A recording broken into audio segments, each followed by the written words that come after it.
Another round. क्या हुआ? Another round. Nikita मेरी अंकल अंकल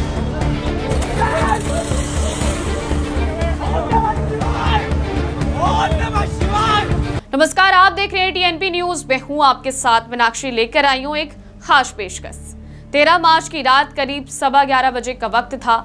गुजरात के बड़ोदरा के पौष इलाके करेली बाग में आम्रपाली कॉम्प्लेक्स का इलाका।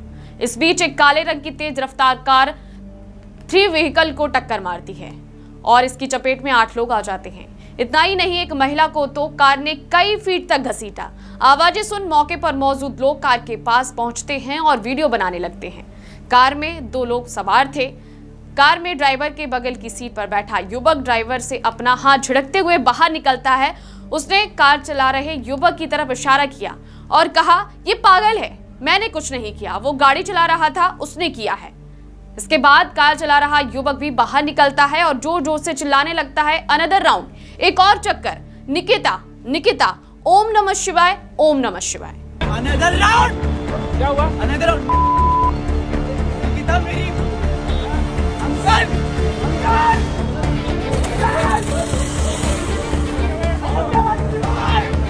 ओम नमः शिवाय। आपको बता दें, इस भयानक हादसे में 37 साल की महिला हेमाली पटेल की मौत हो गई, जो अहमदाबाद से बड़ोदरा एक रिश्तेदार के यहां आई थी। इसके अलावा 7 लोग घायल हुए हैं, इनमें 2 बच्चे भी शामिल हैं। घायलों को हॉस्पिटल में भर्ती कराया गया, वहीं 3 घायलों की हालत गंभीर बताई जा रही है। हादसे को देखने पहुंचे मौके पर मौजूद लोगों ने रक्षित को जमकर पीटा। पुलिस पहुंची तो आरोपी को गिरफ्तार कर लिया गया।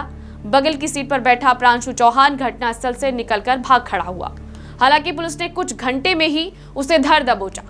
जिस कार से एक्सीडेंट हुआ, इसका मालिकाना हक डियॉन टेक्नोलॉजी प्राइवेट लिमिटेड के पास है, जिसके निदेशक प्रशांत बहेटी, विक्रम जैन और जिग्नेश दोषी हैं।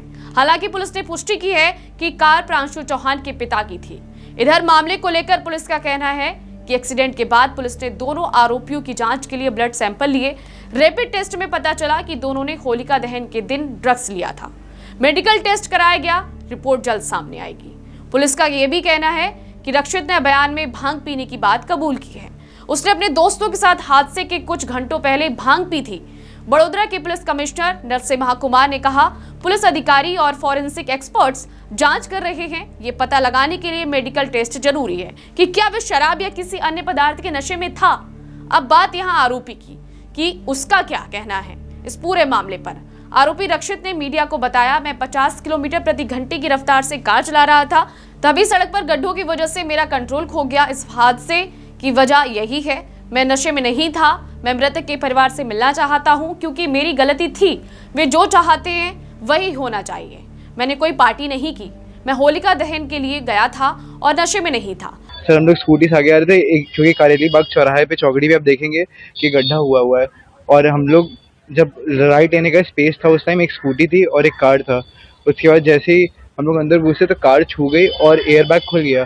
जैसे ही एयरबैग खुला, कुछ आगे का दिखा नहीं और गाड़ी अपने आप ही डीरेल हो गई। कितनी स्पीड में थी गाड़ी? 50 की स्पीड में तो आराम से थे। बंदे नहीं दिखाई दिए? 7 बंदे थे ही नहीं उस टाइम, एक स्कूटी थी और एक कार थी, बंदे तो वहाँ पे थे ही नहीं। वही तो बात है, मुझे कुछ आइडिया नहीं। उसके बाद हम लोग सीधे इधर आके कुछ पता ही नहीं चला क्या हुआ। सूरज के घर अपने पार्टी किया था? नहीं, कुछ नहीं किया था, सीधे वहाँ से निकला, उसको छोड़ा था, वो होलिका दहन के लिए हम लोग गए थे। तो आपने दारू किया था? नहीं, कुछ नहीं पिया था मैंने। गांजा कहाँ लिया था? सर, मैंने कहीं कुछ नहीं किया था। लेकिन एक्सीडेंट के बाद रक्षित ने जोर जोर से चिल्लाकर जो 3 चीजें कही थी, एक और राउंड, निकिता और ओम नमः शिवाय, उनका क्या है? वहीं जब रक्षित से चिल्लाने के बारे में सवाल किया गया तो उसने कहा वहां कई सारे लोग थे, वो उन्हें दूर भगाने के लिए चिल्ला रहा था। फिर वो निकिता कौन है? रक्षित बोला, मैं बहुत घबराया हुआ था, इसलिए लड़की का नाम मुंह से निकल गया। लड़की कोई नहीं है। अब मामले पर सभी का यही कहना है कि जिस तरह से रक्षित ने रैंडम नाम लिए और बिहेवियर दिखाया, वो आमतौर पर नशे में धुत होने के लक्षण है। भांग, गांजा और शराब का प्रमुख लक्षण यही है कि खुद पर कंट्रोल नहीं रहता। व्यक्ति क्या बोल रहा है और क्या कर रहा है, उसमें समन्वय नहीं बिठा पाता। रक्षित ने अपने सोशल मीडिया प्रोफाइल पर महादेव की तस्वीर लगा रखी है। नशे में व्यक्ति की भावनाएं अतिरंजित या अप्रत्याशित हो सकती हैं, इसलिए रक्षित ने भी ओम नमः शिवाय बोलना शुरू कर दिया होगा।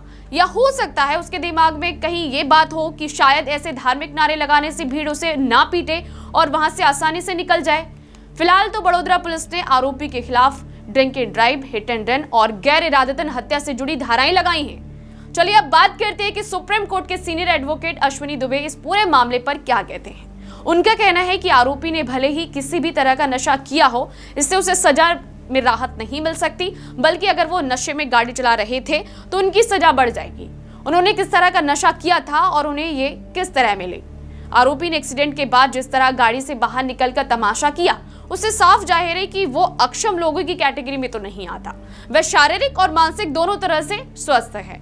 अश्विनी दुबे का यह भी कहना है कि सड़क पर गड्ढे, स्लो स्पीड और एयरबैग्स का बहाना बनाकर आरोपी बच नहीं सकता, क्योंकि सीसीटीवी फुटेज में गाड़ी की तेज रफ्तार साफ नजर आ रही है।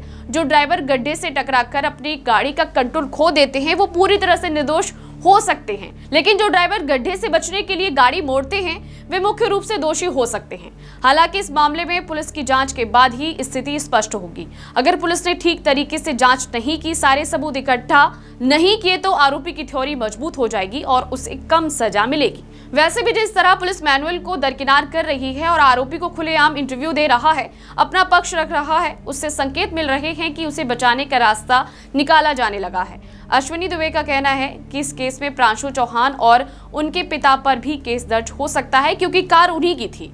ऐसे मामलों में अगर कार मालिक दुर्घटना या घटना के समय कार में मौजूद नहीं था तो भी कार मालिक को आरोपी की साजिश में शामिल माना जाएगा। अगर ये साबित हो जाता है कि उसे पता था कि कार ले जाने वाला व्यक्ति कोई अपराध या दुर्घटना करने जा रहा है, तब कार मालिक पर साजिश में शामिल होने का आरोप लगाया जाएगा।